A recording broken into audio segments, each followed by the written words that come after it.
when my clients first come to see me, one of the things I often ask them is, okay, well, let's say you look a year ahead. What do you want?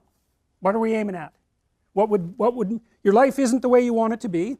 How would it look if it was the way you wanted it to be? Or at least partly that way. Then we aim at that, right?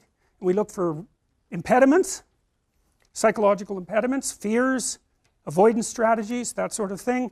And we develop strategies. And we try to move towards that, I would say, ideal. Alright, to understand the categories of myth, we'll say, we have to understand something about the nature of categorization. Now, categorization is a tricky thing, and we're going to run through some complicated ideas relatively quickly. You know, you think you put things in the same category because they're similar, but the problem is that, first of all, that's not an answer. It's just a restatement of the initial proposition. And second of all, you can put things in the same category that are by no means identical, and you often do that. And third, things that are similar are often also importantly different, and so picking which element of similarity, you know, like let's say you have a group of books. Well, are they the same?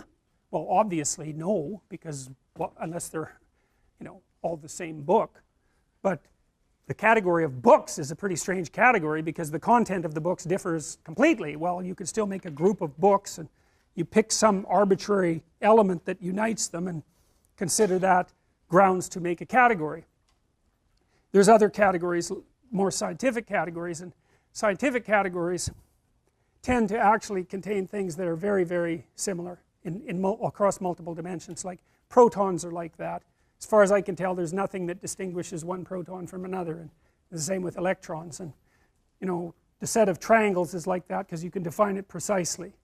But most of the categories that human beings use aren't so neat, and the problem with that is that unless the categories are neat, like scientific categories, it's very difficult to investigate them scientifically. So for example, you might do research on a group of people with anxiety disorders, but the problem with that is that the anxiety disorder category is so heterogeneous that it's almost impossible to identify the commonalities across all the people who are in that category, and that's partly because the category isn't actually a scientific category. It's a hybrid category.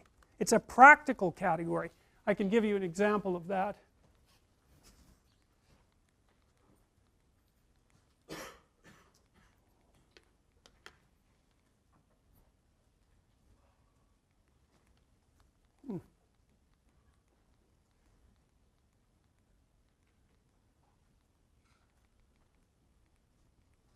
No, I can't because I must not have saved it. Anyways, many of the DSM categories, so these are categories for psychopathology, require, if you're part of that category, imagine there's 7 symptoms that you could have, or 8 symptoms that you could have that would put you in that category, like antisocial personality.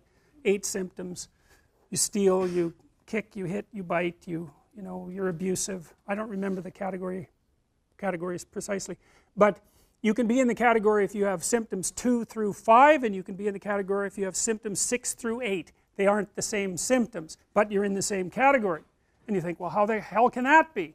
Well, that's a family resemblance category, roughly speaking, and lots of the things that we use are family resemblance categories. There's a prototype, and then if you have enough of the features of that prototype, imagine the prototype has 10 features, and if you have 6 of those features, you get to be in that category.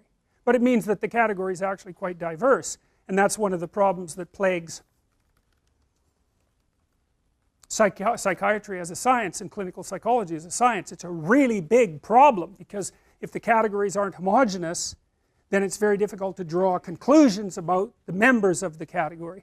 And the psychologists and the psychiatrists claim that those are scientific categories, but they're not, and they can't be, partly because they're aimed at the classification of health or ideal versus non-health or non-ideal, and partly because they play multiple roles, eh? I mean, the category isn't there just to provide neat demarcations for scientific study. The category is there to give people a language to talk about certain sets of symptoms, to diagnose, because, you know, when you come in and you have a set of symptoms, you might want to know what they are, so that you also know what they aren't. It's really a relief often to find a diagnosis. And then of course the diagnosis has certain implications for treatment and for billing and for all of that, so the category has to play all of those roles. So there's multiple types of category, and the categories that we're talking about in relationship to mythology aren't scientific categories. They're categories about the world construed as a place to act. So here's a way to think about it. You're always looking at the world through a framework of reference, and you have to do that because there isn't very much of you. You can't see the whole world at once, and in fact the amount of the world you actually see is so small you can't believe it. The central part of your vision is zipping around, producing a pretty high resolution representation of exactly what you're looking at, but outside of that center, like if I look at you, I can't see her eyes. I can see her glasses, but barely. I can't even tell whether you're male or female. The person past that, I can't see at all. Now you don't notice that, you know. You don't notice that you're that blind because your central vision is always popping around, illuminating that tiny space. But you're so damn blind, it's just mind-boggling. And I'm sure some of you have seen the Invisible Gorilla video, you know, where a gorilla comes into the video and you don't notice, which is somewhat shocking because you would think that you would notice a gorilla. But what happens is that you actually don't notice something unless it interferes with what you're doing. And because what are you going to do? Notice everything? You can't do that. You can hardly notice anything. So what you do is you pick something to focus on. It's usually something that you value, because why else would you focus on it? So that means that your value system determines the direction of your perception. Bloody well think about that for a minute. That's a Buddhist idea, right?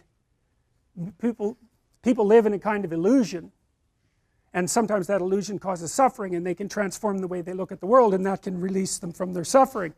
But the idea that you do live in an illusion, well, I don't know if it's exactly an illusion, but you certainly do live within a framework of perception that's determined by your values.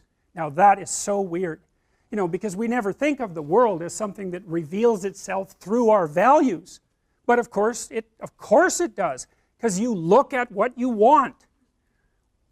You aim at what you want, and once you've aimed, the world lays itself out for you, and that's exactly how perception works. That's why I represented it this way. You're always somewhere, that's point A, and that's somewhere in some place in some time, and you always have some notion about what you want to have happen next. You know, you're going to go to the next class maybe, you've got a plan after this. In this class you have a plan, you're hoping to learn something, I presume, and maybe you have a goal with regards to a grade, and that's nested inside your desire to get a degree, and that's nested inside your desire to be educated and to have a career and have a successful life.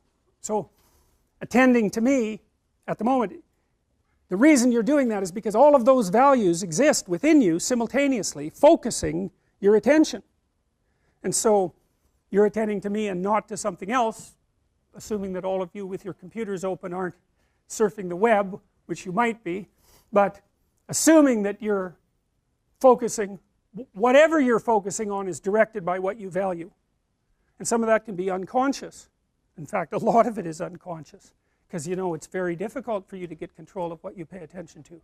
You know what that's like. You're trying to study, it's kind of a boring paper. Christ, your attention is just like everywhere, you know. Maybe you'll vacuum under the bed instead of doing reading the paper, you know.